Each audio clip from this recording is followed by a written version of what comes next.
بتا رہے ہیں کہ اپنی اولاد کو بچاؤ، اپنے آپ کو بچاؤ، بچاؤ تو ان کی تربیت کرو۔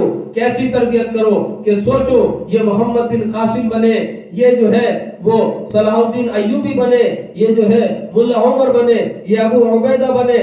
آج کسی بھی کوئی بھی عورت، کوئی بھی شخص، کوئی نہیں چاہتا کہ میرا بچہ جو ہے وہ بھانڈ بنے۔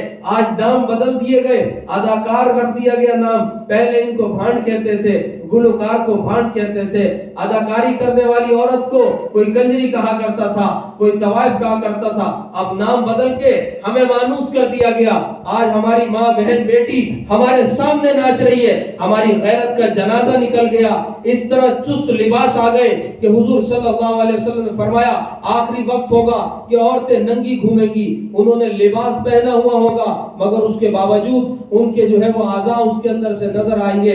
آج اللہ معاف کرے، اس طرح لگتا ہے کہ جس طرح اس عورت کو جو ہے وہ مشین کے اندر رکھ کے بالکل ہی برابر سے جو ہے وہ کپڑے سی دیے گئے۔ اتنے چست لباس کہ جس کو دیکھ کر ماں، بہن جو ہے وہ بھائی اور بیٹا وہ گھر کے اندر آنے سے شرماتا ہے کہ کس طرح میں اپنی ماں سے بات کروں، اپنی بہن سے بات کروں۔ اس طرح بے غیرتی والے لباس آج آ چکے۔ اللہ ہماری حفاظت کرے کہ یہیں سے گھر سے ہی بد نظری ہوتی ہے۔ میرے پیارے شیخ فرماتے ہیں کہ میرے ایک مرید نے آ کے کہا حضرت بد نظری ہو رہی ہے۔ فرمایا کیسے؟ کہا گھر میں، کہا بھائی ماں باپ سے، ماں سے، بہن سے کیسی جو ہے وہ بد نظری ہو رہی ہے، کیا حالت ہے تمہاری؟ کہنے لگا حضرت کیا کروں، بات کرنے جاتا ہوں سر پہ دوپٹہ نہیں ہوتا، میں بات کرنے جاتا ہوں چاک گریبان بیٹھی ہے، کھلے گریبان ہے، میں کس طرح بات کروں؟ اس طرح کی بے غیرتی اور بے حیائی آ گئی ہے ہمارے معاشرے کے اندر۔ تو میری ماں، میری بہنوں، میرے نبی نے فرمایا جہنم کے اندر سب سے زیادہ عورتوں کو ڈالا جائے گا۔ جہنم عورتوں سے بھری جائے گی، عورتوں سے بھری جائے گی۔ اے عورتوں، تم اپنی زبان کو حفاظت میں رکھو، کثرت سے صدقہ دیا کرو، کثرت سے استغفار کیا کرو، اپنے شوہروں کی نافرمانی نہ کرو۔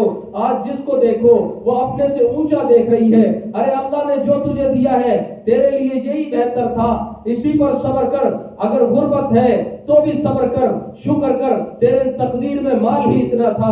ارے رنگ گورا کرنے سے کیا ہوتا ہے؟ مت لگاؤ کریم، مت لگاؤ پاؤڈر، ہاں اللہ کے آگے سجدہ کرو۔ حضرت حسن بصری رحمت اللہ علیہ سے کسی نے پوچھا حضرت اولیاء صدیقین کے چہرے اتنے پرنور کیوں ہوتے ہیں؟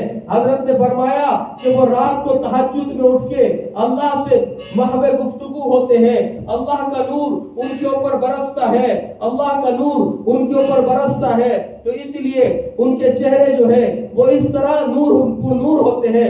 آج میں دیکھتا ہوں میری کوئی ماں، بہن، بیٹی رات کو اٹھنے کو تیار نہیں ہے، عشاء کی نماز پڑھنے کو تیار نہیں، فجر کی نماز میں بچوں کو اٹھانے کے لیے تیار نہیں، شوہر کو ناشتہ دینے کے لیے تیار نہیں۔ وہ کہاں سے اللہ کی رحمت متوجہ ہوگی؟ پھر دعا کرتے ہیں کوئی جنید بغدادی آ جائے، کوئی محمد بن قاسم آ جائے، کوئی جو ہے ملا عمر آ جائے، کوئی ابو عبیدہ آ جائے، کوئی خالد بن ولید آ جائے۔ خدا کی قسم کبھی یہ نہیں ہو سکتا جب تک تم پاک صاف نہیں ہوگے۔ یاد رکھنا تمہاری اولاد نہیں ہو سکتی، وہ تمہارے جسم کا حصہ ہے، وہ تمہاری تربیت کے اندر ہے، وہ تمہارے جسم کا حصہ ہے۔ ان کو تربیت دینے والی سب سے پہلی ماں کی گود ہے۔ ایک ڈاکو کو جو ہے وہ لٹکایا گیا تختہ دار کے اوپر، اس سے پوچھا گیا تیری آخری خواہش کیا ہے؟ اس ڈاکو نے کہا میری آخری خواہش یہ ہے کہ میری ماں کے سامنے مجھے جو ہے وہ تختہ دار پر لٹکایا جائے۔ تو کہنے لگے ارے ظالم یہ کیا کرتا ہے، تیری ماں کس طرح دیکھ سکے گی تجھے تختہ دار پر لٹکتا ہوا؟ ارے کوئی اور جو خواہش کرتا۔ کہنے لگا نہیں، میری ماں کو لے کر آؤ۔ میرے آج اس تختہ دار پر لٹکنے کی وجہ، آج جو میں ڈاکو بن کر اس تختہ دار پر لٹک رہا ہوں، یہ وجہ میری ماں ہے۔ تو کہنے لگے کیسے؟ کہا جس وقت میں نے پہلی چوری کی تھی میری ماں نے اس کو چھپا لیا تھا۔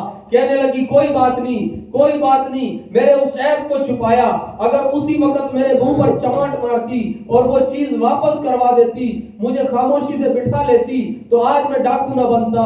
یہ کرتے کرتے میں ایک چور بنا، آج ڈاکو بنا، اور اسی ماں کی وجہ سے آج میں تختہ دار پہ لٹک گیا۔ ہماری ماں بہنوں کے اندر یہ عادت بہت ہوتی ہے، جب اپنا بچہ کچھ کر دے تو پھر ہم کہتے ہیں جی کوئی مسئلہ نہیں ہے، ہمیں معلوم ہوتا ہے غلطی اس کی ہے. ایک بات ہم سنتے ہیں، حدیث پاک کا مفہوم ہے کہ آپ صلی اللہ علیہ وسلم نے فرمایا جو شخص عصبیت پر مارا گیا وہ جہنم کے اندر ہے. تعصب کیا ہے کہ میں پٹھان ہوں اور یہ بھی پٹھان ہے، میں سرائکی ہوں یہ بھی سرائکی ہے، لہذا اگر اس نے کچھ کیا تو یہ میرا سرائکی بھائی ہے، یہ میرے گاؤں کا ہے، یہ میرے شہر کا ہے، تو میں اس کے عیب کو چھپا لوں اور اس کے جو ہے وہ طرفداری کروں. فرمایا جو اس کے اوپر مرا وہ جہنم میں ہے. اور اسی کے اندر جو علماء بیان فرماتے ہیں کہ بعض دفعہ ہم یہ کہتے ہیں کہ جی ہمیں پتہ ہوتا ہے کہ سامنے والا غلطی پر ہے، میرے بھائی نے غلطی کی ہے، وہ ناحق ہے، پھر بھی ہم چونکہ یہ میرا رشتہ دار ہے، یہ میرا بھائی ہے، یہ میرا دوست ہے، یہ میرا پڑوسی ہے نا، یہ میرا بیٹا ہے، اسی لیے ہم کیا کرتے ہیں دوسروں کو ڈانٹتے ہیں. نہیں اس نے ایسا نہیں کیا، تیری غلطی ہے. یہ عصبیت ہے. اس حالت پر جب موت آ گئی تو کس حالت میں مریں گے اس کا ذرا علماء سے پوچھ لے جا کے. یہی وجہ ہوتی ہے. پھر پہلے تو ہم ان کی طرفداری کرتے ہیں دوسروں کی، اس میں پھر وہ ہمارے اوپر ہی آ جاتی ہے. تو میری ماں میری بہنوں اور میرے بھائیوں، میری ہر ایک سے گزارش یہ ہے کہ اس وقت ہم جو جنگ لڑ رہے ہیں وہ ہتھیار سے کم نظریات کی جنگ ہے. یہ نظریات کی جنگ ہے. اس میں صرف وہی لوگ کامیاب ہوں گے جن کے عقائد، جن کے ایمان مضبوط ہوں گے.